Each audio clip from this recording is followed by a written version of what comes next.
with you. I know this isn't the easiest place to get to, so how was your travels today? Hi everyone, we're going to get started. This is my first time on the island. It was a fun experience, and some of my colleagues got here a couple days earlier, and they said it was very hot coming over in the ferry. I took the ferry this morning, and it was nice and cool, so couldn't ask for better. Great. Well, great. How about if you tell us a little bit about yourself, about your career?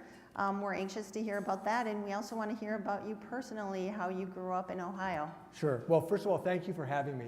My name is Neel Kashkari. I'm president of the Federal Reserve Bank of Minneapolis.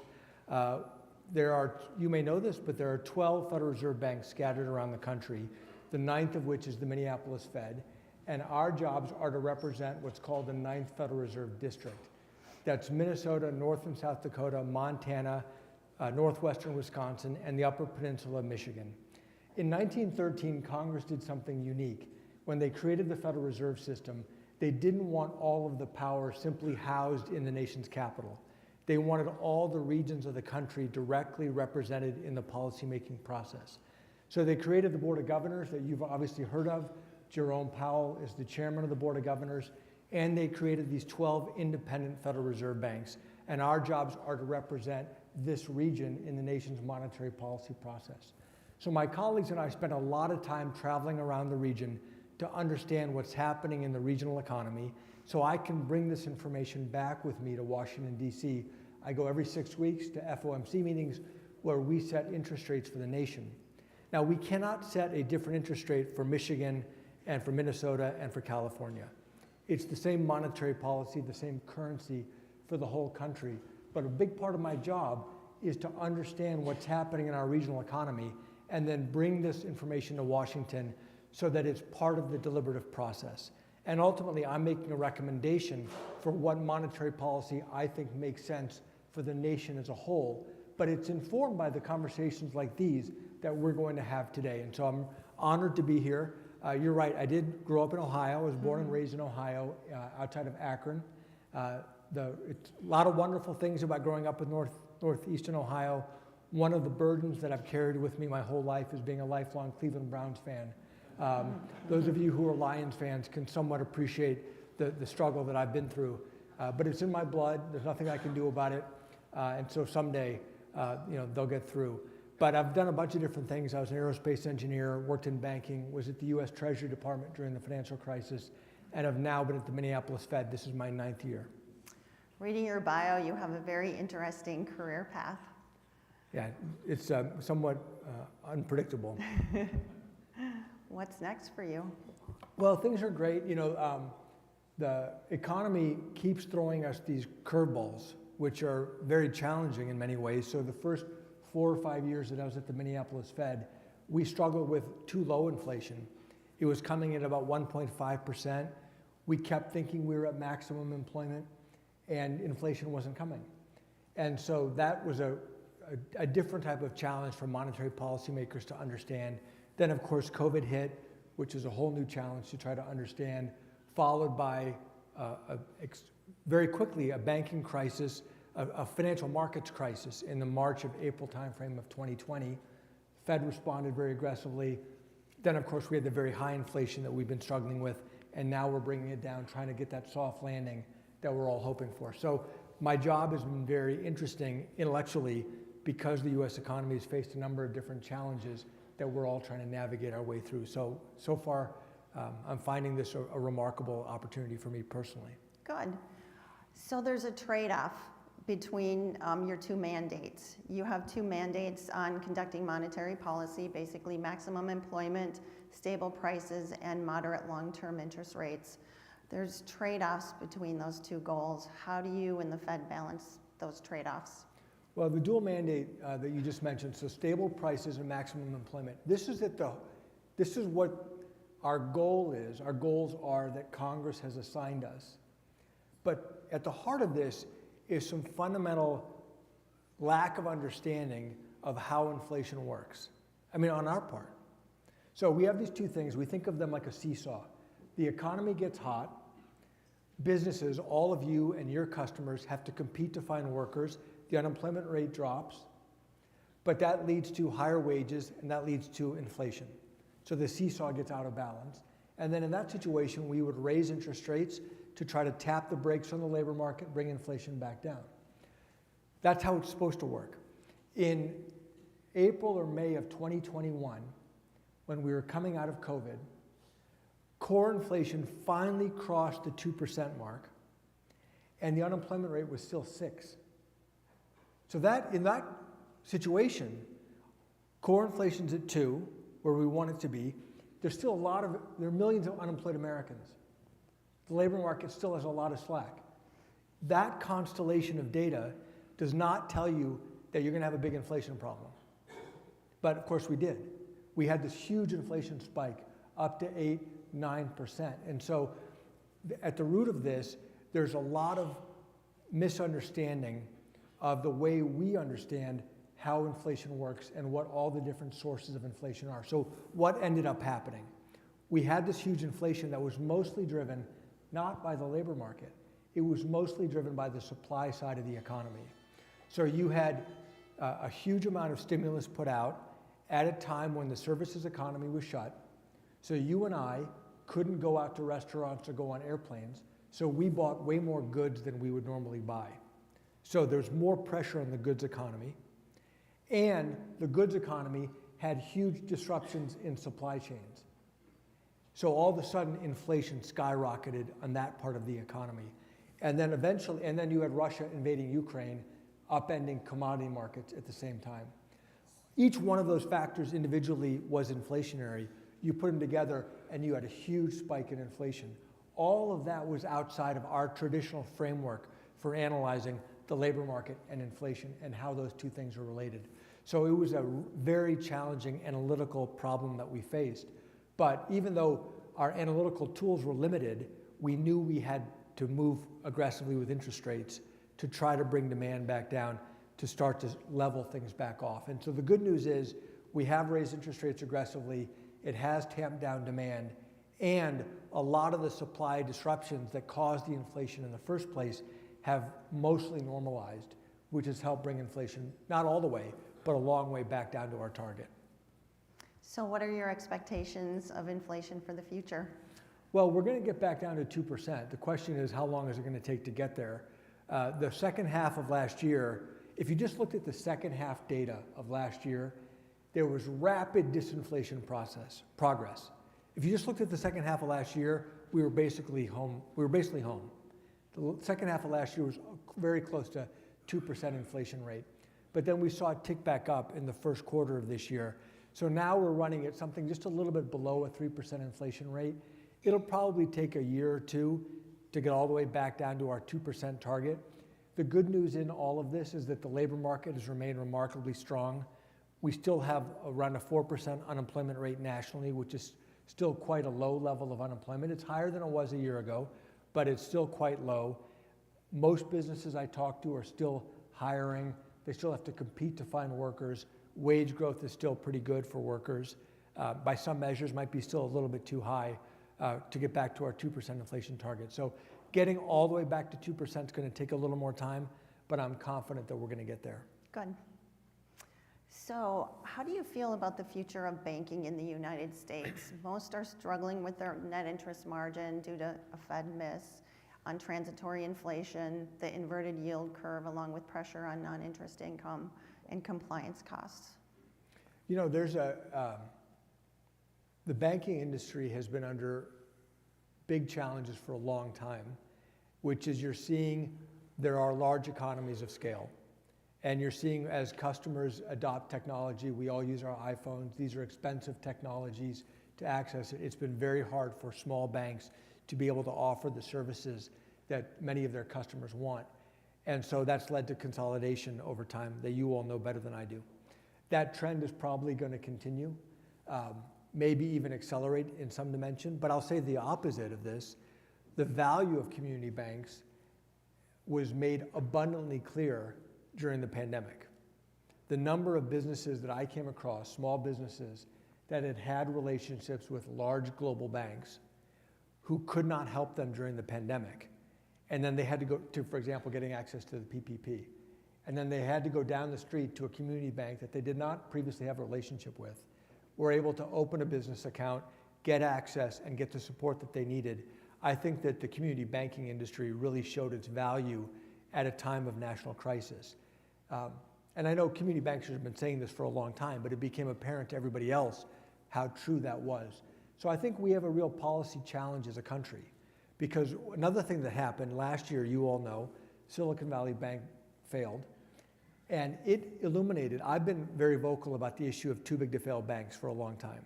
Like, I was at the front line of the '08 banking crisis. I think having too big to fail banks at the center of our economy is a real challenge for the country. But there was another dimension of this that I didn't appreciate, which is when Silicon Valley Bank failed, many business customers said, I don't know if my bank is going to enjoy the full backstop of the government, so I need to move my funds to one of those giant banks that's unambiguously too big to fail. And so what ended up opening my eyes to is the fact that some banks were too big to fail actually created a systemic risk for everybody else. Because now it said, well, let's just move our money to that giant bank. I know the government's going to support them. And the CEO of a next tier bank a few months ago actually said this publicly. He said he needs to get his bank bigger because they're in the ambiguous category. Are they too big to fail or not? Not sure. They need to get bigger into that giant category so they can satisfy any customer's concerns about whether the government's going to back them up. This is a huge challenge for us as a country. It's a huge challenge that having 4 or 5 giant banks having this premium position, obviously it's unfair and it's a concern for taxpayers, but it also creates all of these dynamics within the banking system that are really not healthy or sustainable. But this is a policy question for our political system to address. You know, the Federal Reserve recently issued a proposal to raise the capital requirements on the very largest banks, and there's been a lot of blowback. By the way, there's been a lot of blowback even from small banks. Even this proposal was for the giant banks. I mean, to me, as an independent policy matter, if you want to level the playing field between small banks and giant banks, you got to raise the capital requirements on the giant banks. Because if you look at America today, most small banks have much higher levels of capital than the giant banks. It's the opposite of the way it should be. So anyway, I'm giving you a long speech here in answer to your question. I think community banks play a very important role in our society, but I also recognize there are huge challenges. Some of them are real, some of them are policy challenges, some of them are regulatory challenges, and that we need to try to address them, because I don't think ending up in an economy where we just have 5 or 6 banks serving the whole country, I don't think that's optimal for the US economy either. Well, I think for a smaller community bank, sometimes we feel like there's a lot of trickle-down effect. When you mandate things for the larger banks, they end up going down to the community banks. Do you feel like that's might be something that can happen here? I mean, I don't think in the proposal as written that was, I understand that concern, and I get it, but I'm surprised. I'm surprised at the breadth of the blowback from some folks that I was surprised were pushing back. But, you know, Good. That's all I'll say. Okay. Do you feel that there's a disconnect between fiscal and monetary policy, and are you sometimes frustrated by that? Well, you know, you all understand it, there's a clear distinction between fiscal and monetary policy. Fed independence means that we set monetary policy to try to achieve our dual mandate goals of stable prices and maximum employment, and we leave fiscal policy to the elected officials. How much do they want to tax? Who do they want to tax? How much do they want to spend? How much debt do they want to issue? So that's the big distinction. Ultimately, we take fiscal policy as an input to our analysis of the economy. So all things being equal, if the federal government is going to borrow more and spend more, on the margin, you would think that that's going to lead to a somewhat higher rate environment to try to balance out savings and investment and to get to our 2% inflation target. So we're not here to opine on whether fiscal policy is right or wrong. We just take it as an input, into our analysis of where the economy is headed, and then we're going to adjust our monetary policy appropriately. Okay. It seems that the Fed has provided more forward guidance recently compared to the past. The guidance is often incorrect. Do you feel that the current tools are effective in forecasting economic condition, realizing the complexity of it? So it's very hard. I appreciate it. I came in at the end of the prior speaker. I appreciated how specific he was on what's going to happen this year. And I'm very interested to see how it works out. It's very, very hard to know. You know, right now we've all been giving, my colleagues and I have on the FOMC have all been giving a lot of guidance about interest rates. But you know what we're all basically saying? It depends what happens to the economy.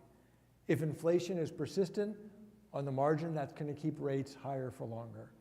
If inflation falls, that means we can normalize rates more quickly. So if you could tell me what's going to happen to inflation, what's going to happen to job growth, then I'll be able to tell you what happens to interest rates, but it really does depend on what happens to the economic fundamentals.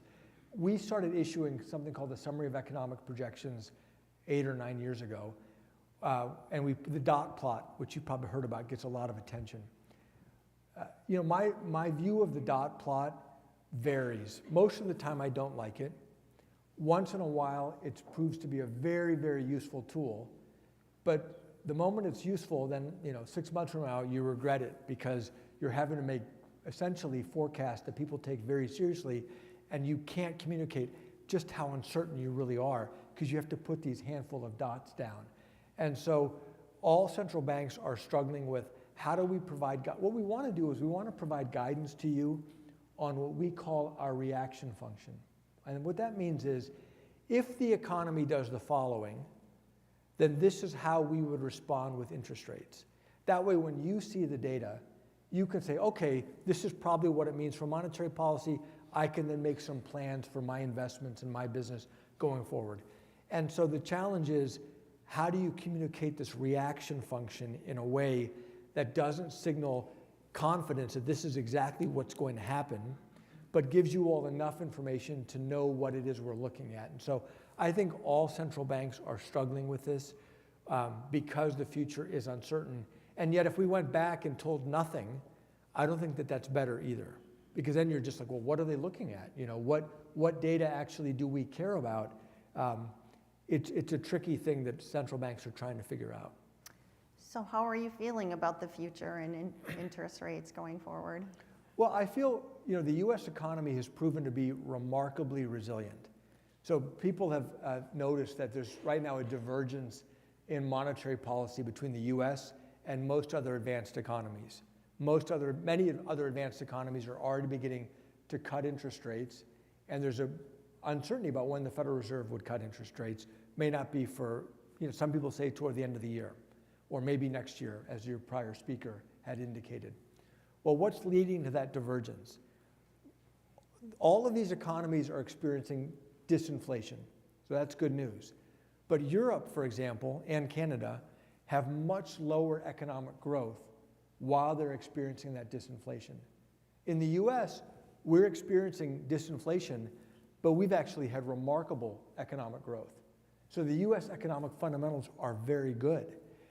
So that's been a pleasant surprise. A year and a half ago, when we raised rates so aggressively, I thought we were slamming the brakes with 2 feet on the demand side of the US economy. And a lot of people were forecasting that we'd be in a recession by the end of last year. Not only did the recession not come, the second half of last year, we had very strong economic growth. So I feel optimistic that the fundamentals of the US economy right now are very sound and strong. And I'm hopeful that that is going to continue, though there's some evidence of some softening around the margins. So, we'll see, but right now the fundamentals look quite good, much better than most other advanced economies around the world. So it sounds like there's an opportunity potentially for a soft landing, knowing that we have had an inverted yield curve for the longest in recent history. Yeah, again, the inverted yield curve is often a predictor of recessions, and this time, knock on wood, it has not been a predictor, at least within the time period that one would have expected a recession to come. It has not happened. And why is that? Why has the US economy been so resilient underlying this? it's a little bit hard to know. Productivity growth looks like it's been high in the recent period. Is that going to be maintained? Good question. I don't know.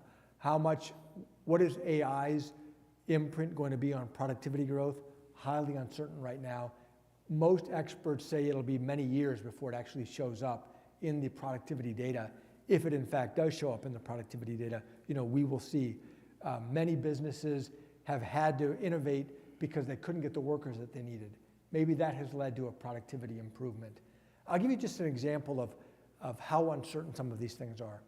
So when the pandemic hit, and in America, we have a unemployment system where basically businesses lay off their workers, workers go on to unemployment, and then when the economy restarts and reopens and recovers, those workers get drawn back in, but usually you don't go back to your old employer. They kind of resort and go to whatever business is hiring. Well, Europe has a different system that tries to keep workers on the job but earning less money so that they're not thrown on unemployment, but they're reconnected to their businesses. So I was in London for a conference like this a month ago, and there was a lot of people there were trying to understand why Europe's productivity growth was so slow. One reason that they speculated was that Europe's system of keeping workers attached to those businesses was inefficient, that you were keeping workers in businesses that was not putting them to the most productive use, as opposed to the US system, which seems very traumatic in the moment. People lose their jobs, they go on unemployment, but then they resort going to the businesses that are paying the most, and maybe that's allocating workers much more efficiently than they're doing in Europe. We don't know. I don't know which system is overall better. Maybe there's strengths to both. But that's one possible explanation for the differences in productivity that we're enjoying in America versus what they're experiencing in Europe right now. Okay, thank you. Compliance cost in banking. I do feel like that's really one of the key things that's pushing consolidation. It's just drowning smaller community banks. Thoughts on that? I mean, I know it's a serious issue. I don't make light of it at all. And I know I can speak for the Fed. We have a lot of regulators at the Minneapolis Fed or supervisors. We want to be smart and efficient and provide prudent supervision according to the rules without being needlessly burdensome. But we also find banks cutting corners. We also find people getting in trouble. We also find, I was shocked that Silicon Valley Bank got into the trouble that they were in and created a systemic crisis in a split second across big sections of the banking system. And so, banking is a complicated business. It's a business that unfortunately has bad actors. I mean, every industry does. But when there are bad actors in banking, there are broader consequences for the economy and for the taxpayers. And so we want to be efficient, but we also want to make sure that people are following the rules. And it's a balancing act.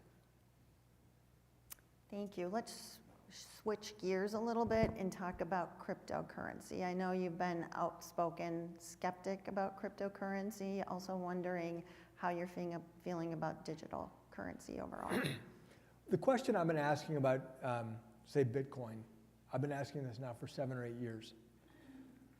What problem in the real world is it solving? And I always ask people, this is not a fair audience because you all are bankers, so, but I always ask people, has anybody here ever bought something with Bitcoin? A sandwich, a book? Somebody in the back has his hand up. What did you buy, sir? You bought tax software using Bitcoin, okay? Could you have bought it using your credit card? Yeah. Okay, so what problem can you solve with Bitcoin that you cannot already solve in part of your daily life? The answer is nothing. And it's now been more than a dozen years. And the use case for Bitcoin, companies are doing backflips trying to find some problem that this thing actually solves that normal credit cards and banking products don't already solve. And nobody's been able to find it. Contrast that with AI. So AI is brand new, but we're all hearing about use cases almost every day. Like I saw a video of somebody had an AI translator. I would speak in English and it would speak Italian if I was meeting with somebody from Italian. That's very cool. That's an actual use case. I heard an anecdote where somebody went to their veterinarian to get their dog checked out. And at the end of their vet visit, there had been AI listening to the vet visit, and the AI took the conversation between the doctor and the owner of the dog, summarized it in an email, and then that went into the dog's file, and that went to the dog owner as a summary of the visit. That's very cool. So there are actual use cases for AI that are being developed every day. And that's like a year or two old, and there are already lots of use cases. So for me, if I contrast cryptocurrency, 12 years, desperately searching for any actual use case, versus AI, where new use cases are coming up all the time, it's completely different. So I'm continue to be a Bitcoin skeptic, and by that token, I'm also a central bank digital currency skeptic, because when I ask all of my colleagues at the Fed who want to study this, I say, what problem do you think it solves? So digital currencies exist right now. I can send you, anybody in this room, $5 right now with Venmo or Zelle or PayPal. So that is a digital currency. What is it that a central bank digital currency can do that Venmo or Zelle or PayPal can't do? And nobody's been able to articulate an answer to that question. So I'm a skeptic, and I'm not, philosophically opposed. I'm pro-innovation, but I want to understand what it is we're trying to actually address. And then, Europe, one other thing I'll say, the European Central Bank seems very keen on launching a European Central Bank digital currency. So I asked somebody related to the European Central Bank, I said, why are you guys so excited about this? What problem is it going to solve? And what I finally got the answer was, Europe doesn't like being beholden to Visa, MasterCard, and American Express. And they have tried to launch competitors that have not taken ground, not gotten traction.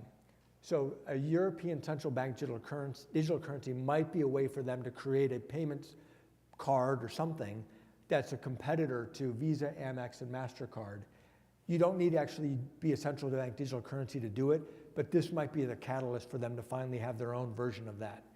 And I get that, okay, but we don't have that problem here in America. So I understand why Europe might be interested in it. I don't see the value proposition in the US. Makes sense. One of the things you started when you came to the Minneapolis Fed was the Opportunity and Inclusion Growth Institute. Can you tell us a little bit more about that?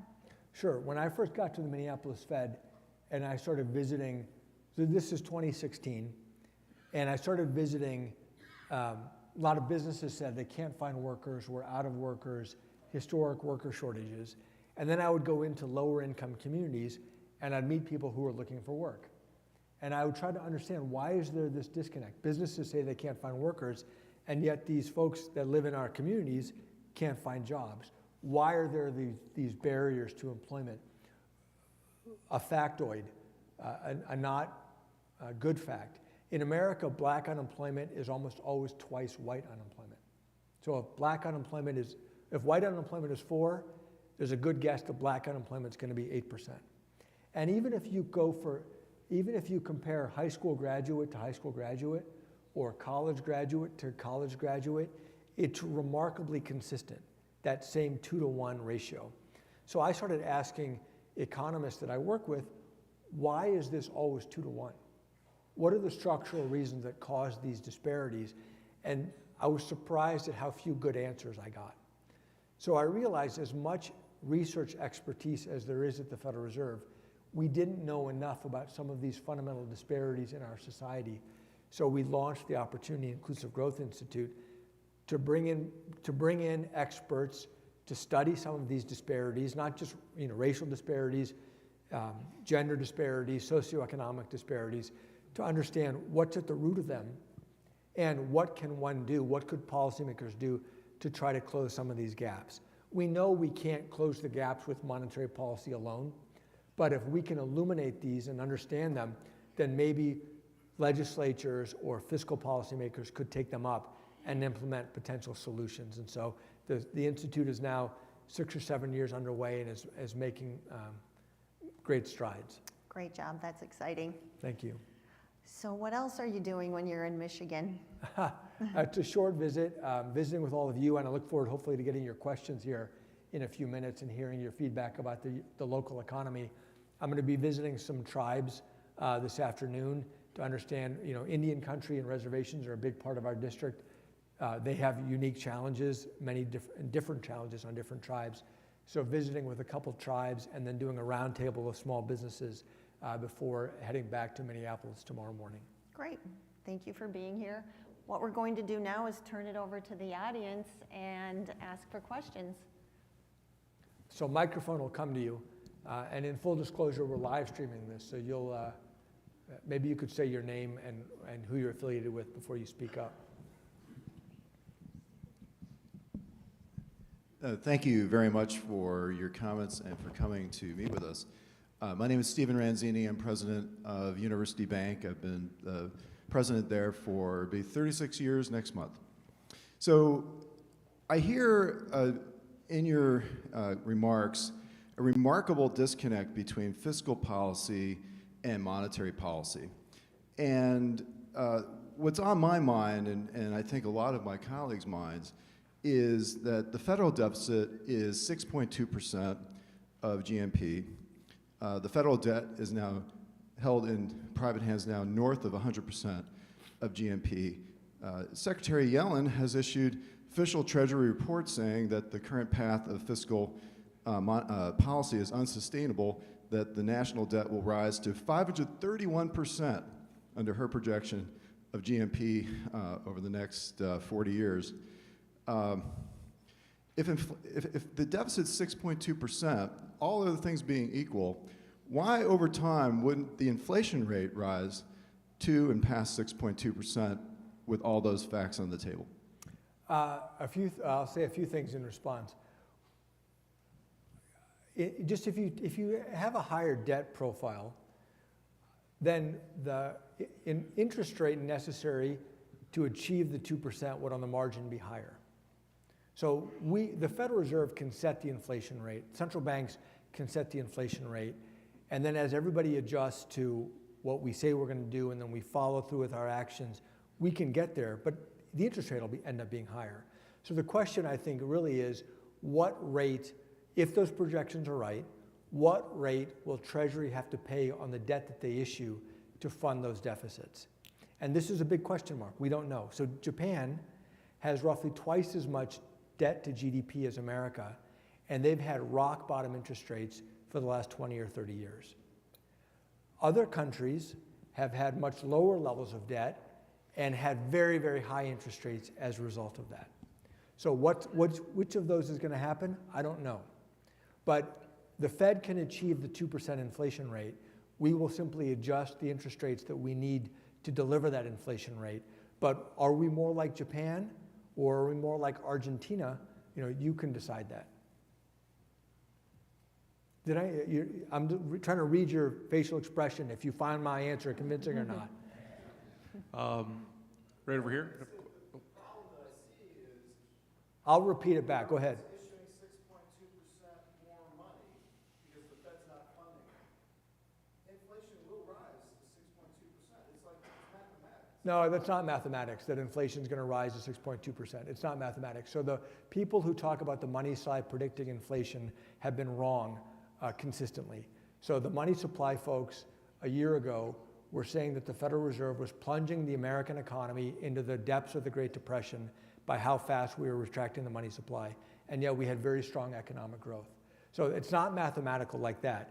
But on the margin, you would think bigger debts should mean higher inflation, should mean higher interest rates. And that's why I go back to, is the US Treasury, when it funds itself, is it going to be issuing 10-year bonds at a 4.5% yield, at a 3.5% yield, at something higher than 4.5% yield? I don't know the answer to that.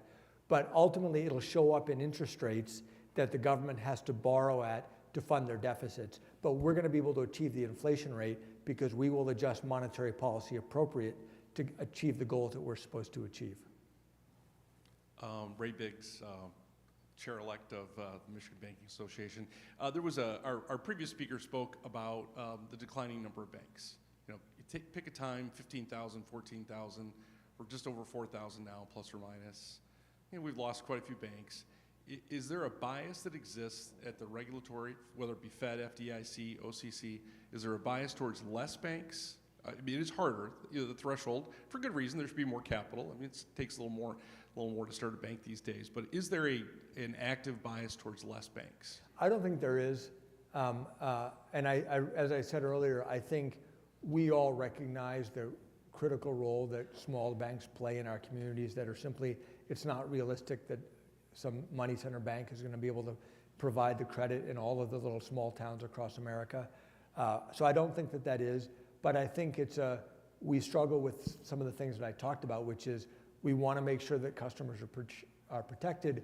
We want to make sure people are following rules. One of the proponents of crypto, one of the things that they'll point to is, oh, it's so much easier to open this Bitcoin account. Yeah, because you don't have know your customer requirements, right? Well, we have know your customer requirements for a reason. And so we have anti-money laundering requirements for a reason. And so I think we believe that we want to get rid of, we should get rid of regulations that don't make sense. But a lot of there's a root cause for a lot of the regulations that are out there. And so how do we keep the regulations that we need, how do we apply them as light touch as possible while making sure that people can operate their banks in a safe and sound manner, knowing who your customers are, and obviously not supporting money laundering, which nobody here wants to do. But there's no bias against small banks. It's just we got to get the regulatory balance right. I have a tough question for you. My name is Patrick Irvin. I'm with Independent Bank. And I know that you're going to be probably constrained in your answer on this, but how much do you think the current administration is contributing to our ongoing inflation? Now, that's a broad question, but specifically, when this administration came in, it seemed like they were overly excited to participate in the government giveaway that was taking place because of COVID. And it was interesting when you went through your list of things that were inflationary, you didn't touch upon that, because to me that seems like that's what lit the fuse, is that you had unemployment, but we were paying people to be unemployed, and they had money in their pockets, so they're consumers without being producers. And it continues on because, as our previous speaker pointed out, we have a anti-inflationary bill that goes through. That's the title of it. I forget the specific title, but it's spending more money. And then we have forgiveness of debt. We have constant stimulus from this administration that is flying in the face of the exact thing that you're trying to do, and that's get inflation lower. And so the political question, or the economic question, without picking a party, is that if we continue on this path another 4 years, isn't it just flying in the face of what you're trying to accomplish? So let me just adjust one thing you said. I did mention in my list of inflationary components a lot of stimulus, and both fiscal stimulus and monetary stimulus at a time when the services economy was shut, and all that stimulus was then channeled to goods, where there was also supply disruption. So all of that was inflationary in the same direction. I'll tell you one thing that I was surprised by. Part of the reason that I thought, and I was one of the camp that thought that inflation was transitory, was I agreed with you that people were getting a lot of benefits. Unemployment insurance was very high, and I thought that was keeping people on the sidelines. But remarkably, when those enhanced benefits went away, there was no wave of workers coming back. I was surprised. I thought that there would be. So there wasn't a lot of evidence that that was actually what was keeping people on the sidelines. And as the economy has gotten stronger, people have now come back to work, and labor force participation has returned, at least among prime age workers. So stimulus is part of it. I agree that it is part of it. I'll just go back to the earlier question that one of the gentlemen asked was, if you have high deficits continuing, on the margin, you are going to see a higher interest rate policy necessary to achieve our 2% target. And on the margin, you would expect then the government, when they borrow money, is going to be borrowing money at higher rates. So a big question that we have is, before the pandemic hit, we had a low rate environment. The government was borrowing very cheaply. The federal funds rate was very low. Are we going back to that environment? Or are we going back to something new, maybe something much, much higher? It's a big unknown right now. Some forces suggest we're going back. So demographics, as society gets older, people save more, that probably pushes interest rates down. The demographic trends are continuing. That would suggest we're going back down to low rates. Productivity growth, is it going up because of AI, or is it going to go back down to the low levels we had before? If it goes back down to the low levels we had before, then we're probably going to be in a low interest rate environment. And then you have the fiscal deficits maybe pushing up somewhat. So where does that all balance out? I don't know the answer to that. But all I can say to you is the Federal Reserve will adjust to all of these macro forces, adjust our interest rate path to get inflation where we need to get to. I have a quick follow-up question that, well, it's a different question, actually. Do you recognize that the interest rates, that the Fed rising the rates is inflationary in and of itself, and that you raise costs across the board, which then factor in? It's almost as though, when you're in the very high ranges that you are, you went past the median level, if there is one, that you become part of the inflationary problem. And the higher interest rates that businesses have to pay is factored into every product and service that is sold. So it's a self-fulfilling prophecy at some point. And do you factor that in and recognize that fact? Well, I'll give you an example where this comes up a lot is in the housing market, which is we've had for 10 years, we've underbuilt housing in our country. So we've got a housing shortage. And then people will say, well, you're raising rates, which means that there's much less likely there's going to be new construction to fill that housing supply. I would say to you, it's a timing issue. I believe our interest rate policy can tamp down demand in the short to medium run. Once we get inflation back down, rates will then normalize, and then you could have the supply side of the economy normalize as well. So I think it's a timing mismatch. But in the late 70s and early 80s, when the Federal Reserve raised interest rates very aggressively to way double-digit levels to get inflation down, that didn't cause inflation. That broke the back of inflation. So, I'm confident that monetary policy can bring inflation back down. The question is, how quickly does it do that, and how much, and do we cause a hard landing, or can we actually achieve the soft landing?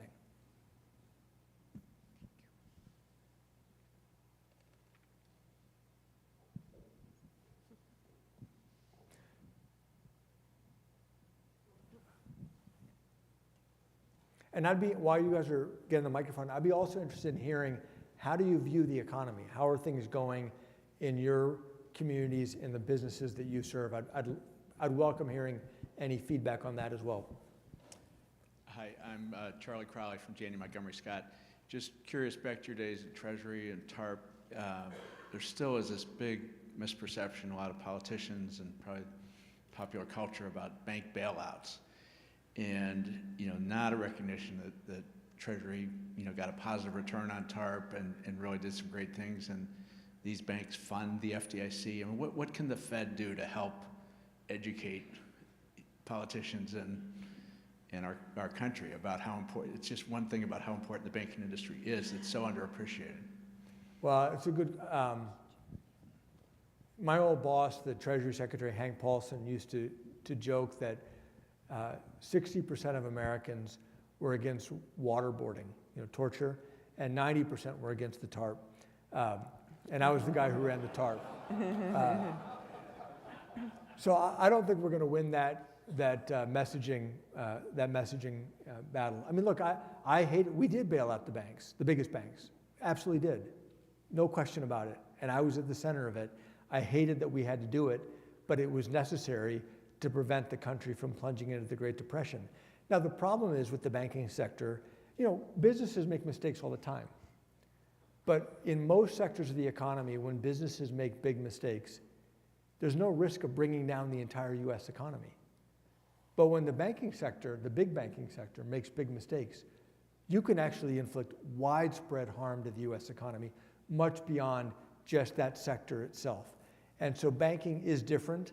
Banking is special in that way, and that's why governments around the world run in to stabilize their banking sectors. And so, I think explaining to the American people the vital role that banks play is important, but I also think it creates a responsibility for banks to not take those risks so that they have to be in that situation again in the future. The subprime crisis was a pretty small part of the mortgage market.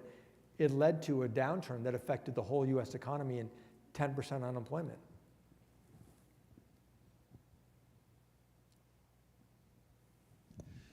Okay, I do have a question, but I can make a comment first about one thing you said that I couldn't agree with more about digital currency. When I first kind of learned what digital currency was, I'm like, how is a balance in a bank account in my bank not a digital currency already? I think it is. It is.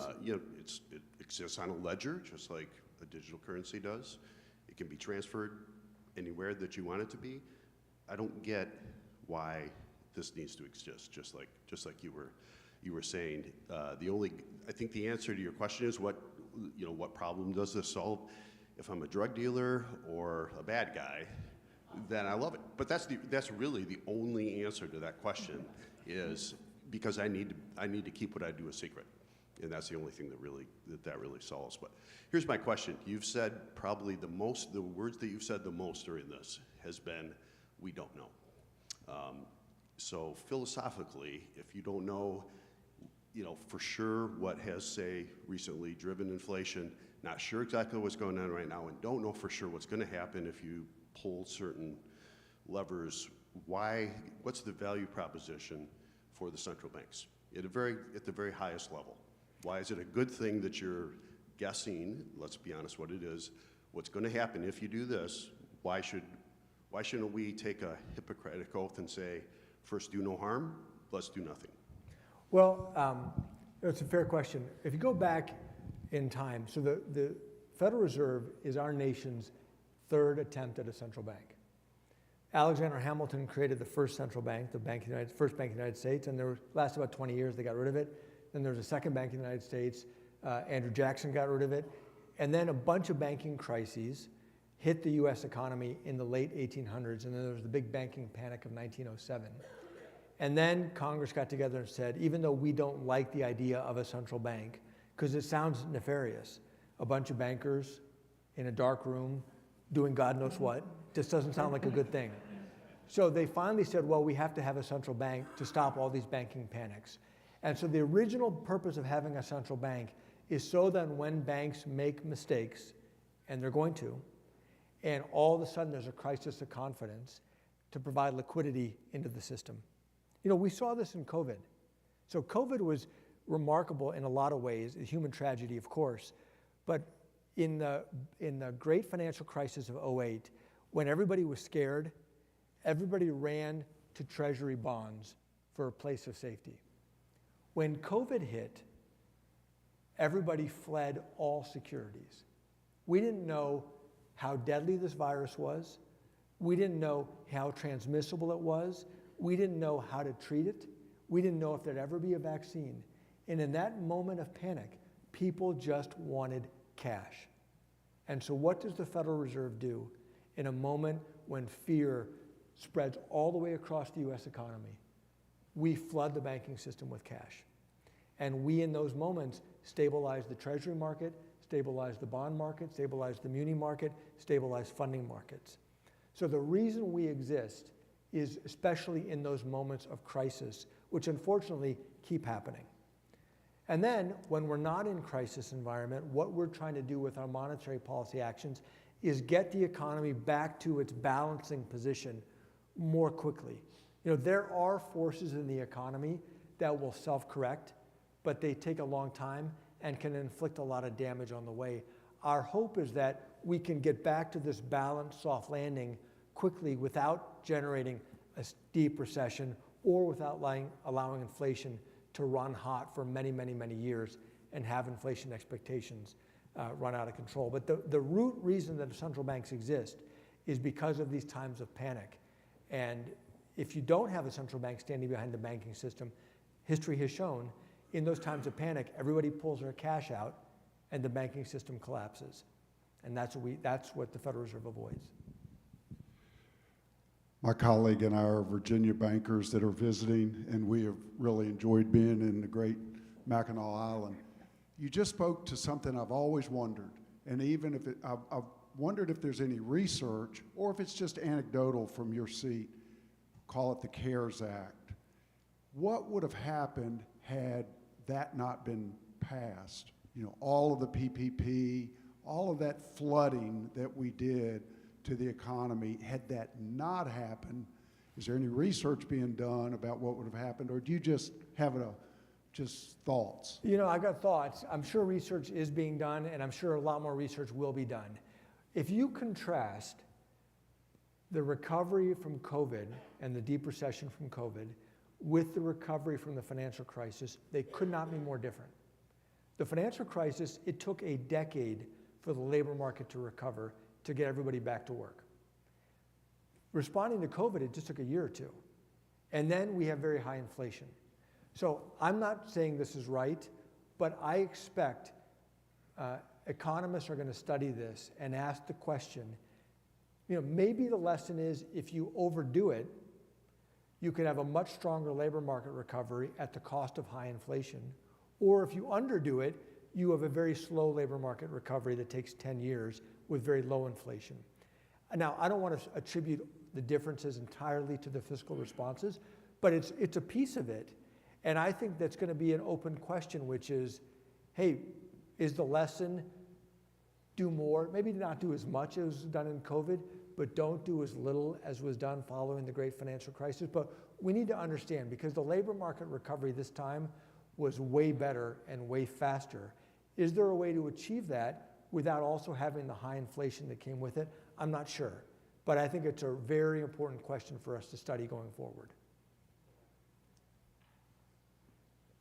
A quick question on the 2% inflation target. I'm curious, like, what's the impetus or the logic behind that number? It seems like this magic number that, you know, how do we get there? How do we make 2 the number? Yeah, it's a good question. It's arbitrary, but most advanced economies have picked the same number. Think of it this way. You want a low number that's low enough that people don't have to think about it once we're, you know, before we had this recent inflation shock, no one talked about inflation. You just never had to think about it because it was low and you didn't care. I mean, the central bankers cared, but nobody else cared. That's really where we want to get back to. So pick a low number that's a little bit above zero. And why a little bit above zero? Because we want to avoid deflation, right? As a banker, you know, if the price of the assets that you're lending against is falling, then the equity is getting wiped out and the debt proportion is just growing bigger and bigger. So deflation is really bad. So let's have a low number that it's a little bit above zero, and 2% is where most central banks have said, hey, that feels like the right balancing act. But could it be 2.5? Could it be 1.5? Sure. But let's just pick something low. Good morning. Good morning. I'm Stephanie Kimball, the Chief Risk Officer for Independent Bank. And first of all, I've really enjoyed all your comments and the discussion. And my question is, you outlined a number of ways the Fed is supporting the financial industry and our economy. And there's a lot of threats that have to be managed. And so one of the questions I have is cybersecurity one of those threats now? We used to worry about managing credit. We used to worry about interest rate risk. We still do. But how does the Fed think about that as protecting the financial industry? Absolutely. I mean, cyber, first of all, we consider ourselves to be probably the most attractive target for state actors around the world who want to cause disruptions to the U.S. economy. So we have teams of experts monitoring our own cyber defenses for our wire transfers and all of our accounts, et cetera, to protect the Fed systems. So that's one very important activity, and we never feel like we're doing enough, but we're watching vigilantly. And then we also have experts within our supervisory area to make sure that banks are taking appropriate action, to make sure banks have the information that they need on what they should be doing. And what we've seen is the bad guys want to attack, one, they want to attack high value targets, and they want to attack easy targets. And you know, where they can get, maybe they're not going to get as much money, but they'll have some progress because there'll probably be an easier target to attack. And so we've seen many examples where small banks did not have sophisticated defenses, and were exploited, causing real disruption to those banks and their customers. And so it's something we take very seriously as bank supervisors, and we want to be partners with the industry, both to supervise, but also to make sure that industry has access to the expertise that they need.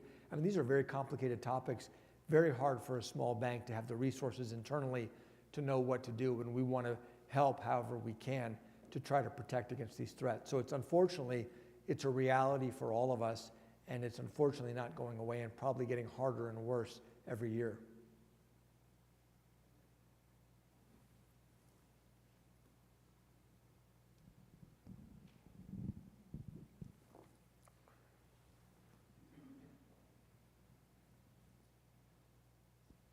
So you've talked about many threats to the banking industry, and I'm wondering where you put the credit union industry on that list, or if you have, or what you think about the credit union industry that is buying up banks, changing those assets into non-taxable assets, and whether or not the growth in the industry is on the radar of the Fed.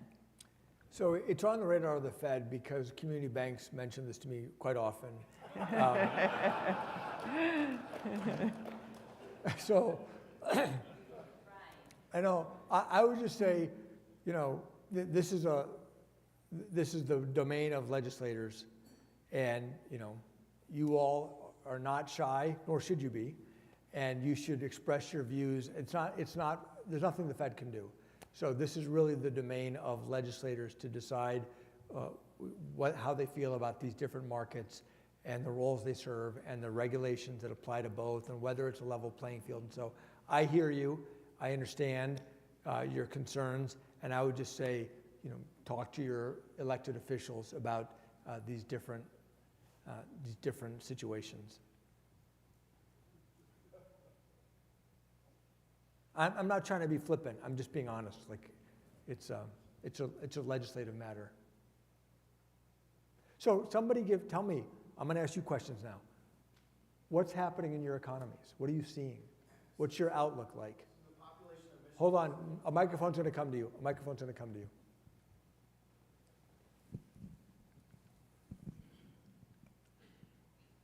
So the population of Michigan has declined by a small amount since 2004. So we're headquartered in Ann Arbor, which is one of the strongest regions of Michigan, but even in our county, jobs are down and population is down 2% over the last 3 years. I'm friends with Gretchen Whitmer. I have her cell phone. I call her anytime I want. She made some major mistakes during the pandemic, which have dramatically impacted the state, continue to impact the state in a negative way.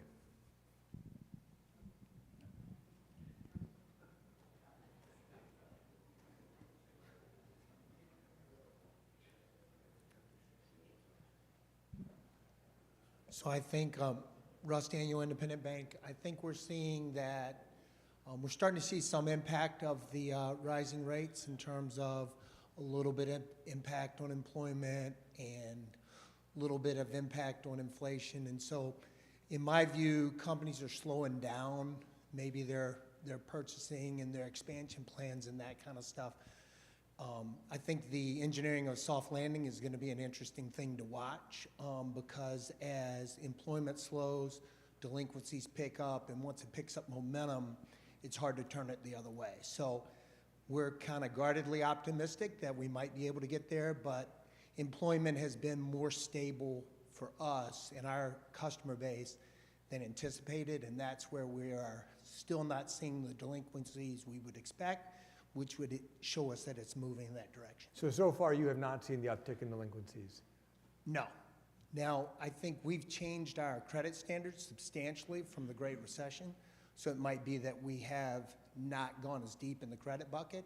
And I think in the prior presentation, we saw subprime and lower credit score delinquency starting to pick up. Yeah. So we'll see where it goes from there.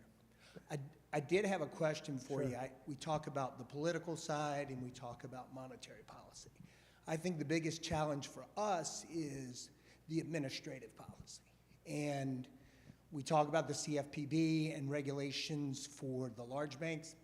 those aren't regulations for the large banks in our view, because even in our Fed exams, those regulations trickle down to the community banks. And the enforcement and management of that is very difficult. Any thoughts on how you enhance the community bank side versus continuing to tighten on the larger regulatory side, which has a trickle-down effect? Yeah, I mean, we have these discussions with our supervisors all the time about, wanting to make sure that supervision of community banks is appropriate, is not needlessly burdensome, where we're making sure everybody's following the rules, but doing it in an efficient manner. We're keenly interested in doing this too. And so we're always, we have advisory groups that give us feedback. Roxanne's on one of them, on what's going well, what's not going well, so that we can fine tune our practices. We know that community banks are not going to bring down the U.S. economy. Right? The risk of community banks is much, much lower than the risk of the giant banks. And so we're aligned, at least conceptually, in wanting to have different levels of scrutiny depending on where the risks lie. I'm not naive enough to suggest that we always get it right, but we do want to get it right. And so I would just say keep speaking up. If you see us doing things that you think are needless or silly, tell us so we can look at it and examine our own practices. But we are, at least in spirit, aligned with what you're saying. Thank you for being here today. Matthew Keene, Citizens National Bank, just right here in northern Michigan. You asked about how the economy is doing, and we all see each other's call reports, and for the most part, delinquencies are non-existent. Nobody's seeing pain in the balance sheet at this point beyond your unrealized loss that everybody's kind of working themselves through. I think a lot of that is in part because the government is still spending money. There's a huge gluttony of cash that still has to be spent. I think most of us are going to see a fine summer, and even going into the end of the year, I think we're going to be okay. My concern comes first quarter next year, when we've maybe moved out through a lot of this spending that has to be done. So I'm not expecting you to do any kind of rate adjustments between now and maybe even the first quarter of next year. It's kind of where my head's going, because we're going to have stimulus moving through the system no matter where it's spent. It does trickle through everything we do. So my curiosity will be if you decide to start moving rates lower in anticipation of all the money being gone and hitting the wall. That's the thing I'm most concerned by, is I think we're going to be okay till we're not. And it's going to be not like immediate. And so I think that's going to be one of the things I'm looking for on your forecasting, is when that money is kind of done being spent, can you start making moves in advance of that, so that it maybe helps with that softer landing. So I think for the most part, we're all going to be fine the rest of the year. I think it's going to be in 25 when you could see it just not working. So thoughts that way. Thank you.